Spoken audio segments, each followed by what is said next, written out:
The Washington Commanders during day 2 of the NFL draft just absolutely smashed it. New GM Adam Peters and Dan Quinn added 5 potential day 1 starters for next season. In this video, I want to break down each one of these guys, and I want to show you exactly why the Commanders are having one of the greatest off seasons potentially of all time. You could tell right off the bat when Adam Peters was doing his scouting, he knew exactly what he was looking for. Not only that, but the coaching staff that he's built with Dan Quinn, Joe Witt Jr., Cliff Kingsbury, I mean, this might be the most improved team going into next year. From free agency, they dominated. And now in the NFL draft, nobody expected them to do what they just did. Let's talk about it. Jerzhan Newton. Now, big guy, right? Right away, we see 102 QB pressure since 2022 as a defensive tackle. Guys, this dude is a stud. Number 2 overall in total score, number 1 overall in production score. The man jumps off the film when you watch it. Again, more film breakdown. I will be breaking that later, not in this video, but later on, right? Now, you look at his strengths, compact and muscular with plenty of upper body power.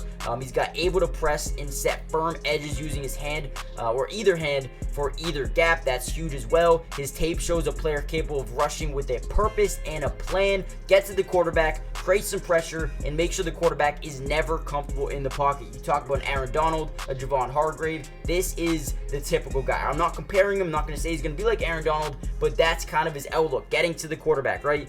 He's got edge-to-edge attacking mindset, creates secondary pressures and sacks. Guy is massive. I think he's going to be a good fit. But the main reason I think he's going to be a good fit is because he's going to come in here and he's going to be able to learn from some really good players. Deron Payne, Jonathan Allen have been nasty ever since they got to the NFL. He's going to be able to learn right away from these guys. He can even spread out to the edge if you really need him to in a 3-4 defense. I know for the Commanders, they run typically a 4-3. But at the end of the day, man, this dude can do it all. He's a go-getter, right? You look at the Commanders stats from last season. They ranked number 25 in QB sack percentage. That needed to go up, right? And number 30 in interception percentage. Now, the reason this, fixes the interception percentage, right?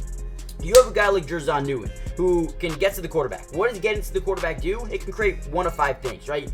Bad throw, bad decision, interception, sack, or a forced fumble. Jerzhan Newton's going to come in here, be the immediate day 1 impactful player for them, and he's going to light it up with his, his pass rush ability. His skill level and athleticism should create additional playmaking opportunities for him as a 3-down, 3 technique with early starting potential. Dude, I am so excited to see what this D-line can do. The most important thing in football is getting to the quarterback and protecting your quarterback. This right here makes you a different football team.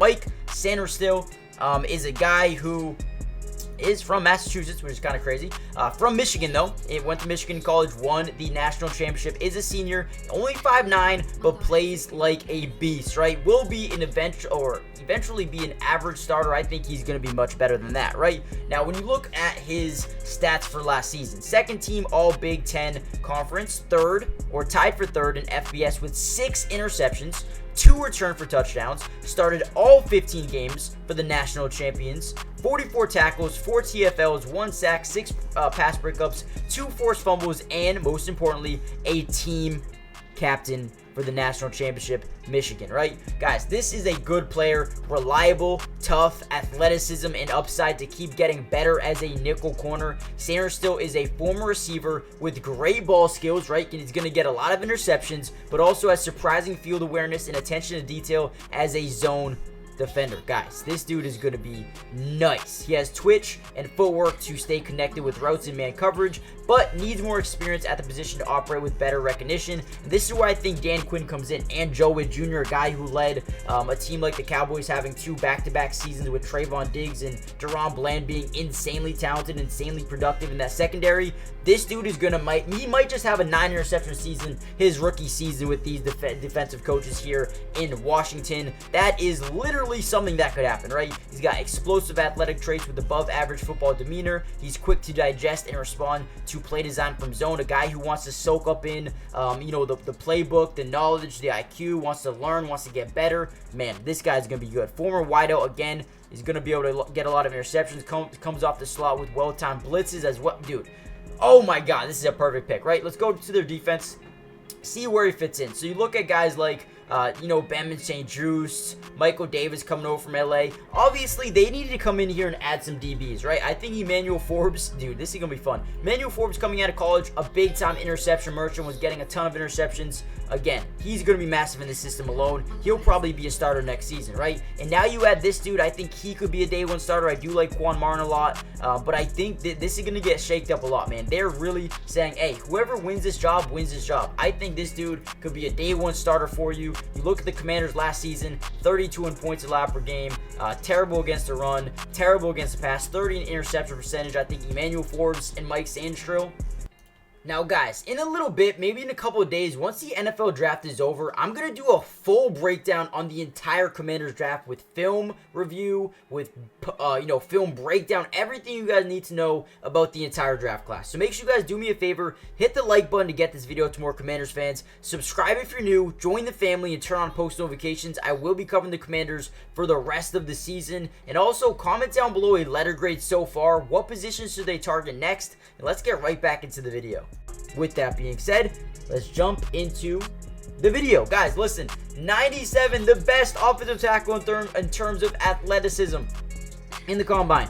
This guy will develop into a starter, or at least has the potential to at the very least. Ran a 4.99 40-yard dash, doesn't really matter, right? Let's look at 2023. Started 11 games, first 4 at left guard, final 7 at left tackle. Right away, you see versatility. A guy who can play multiple different positions, left side, left tackle, left guard, maybe even go over to the right side as well, right? This is a guy who I think has a ton of potential. He's a 3-year starter, a team captain as well, a guy who has leadership traits. In 2023, outstanding length and potential to offer roster flexibility. Like we said, Coleman will be scouted and drafted as a guard, but might be able to handle a move to tackle in an emergency. So right away, we look at the Commanders depth chart here, and we see one thing, right? They bring in a guard, Nick Allegretti. You bring in Tyler B, but you also have Cornelius Lucas. I think he could be a contender to start at tackle, but also Sam Causey. Do you trust him to be your right guard? Yeah, probably a little bit, right? I think this guy could come in here and be a day one starter if need be, but also think they have some depth here to at least have a competition during the offseason, right? He's broad and fits up blocks with pretty good accuracy when hands are right, but never going to be a lane clearer in the run game. So obviously right away you look at where they were ranked last season. Let me get to this. Last year, they were number 7 overall in yards per rush, so obviously didn't need to get that much better in terms of the running abilities, but also number 26 in rush yards per game, 16 in rushing touchdowns. Didn't really need to upgrade too much, but when you have a guy on your team named Jayden Daniels who's going to extend plays on his feet or with his legs, I don't think you really need someone like him to clear up a lane in the run game. You have so many guys that can do it already, right? Coleman's experience at tackle helps his chances of protecting NFL quarterbacks as a guard. I think that's huge, and again, that's why he's going to have that potential to be a starter. He's got a great frame, A-plus wingspan. He's patient with double team timing, throws a direct punch, reworks hands, does a nice job of trusting feet to slide.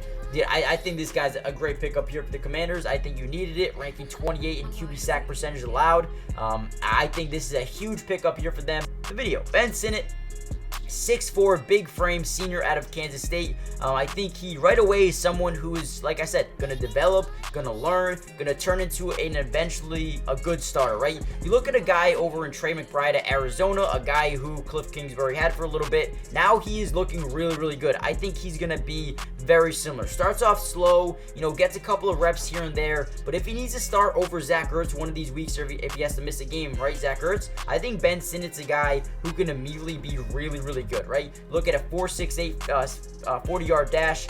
Look at some of his accomplishments here in 2023. First team All Big 12 Conference, listed as fullback because of his blocking ability, right? Guys, the guy can block, he can catch, he can do everything you want as a tight end.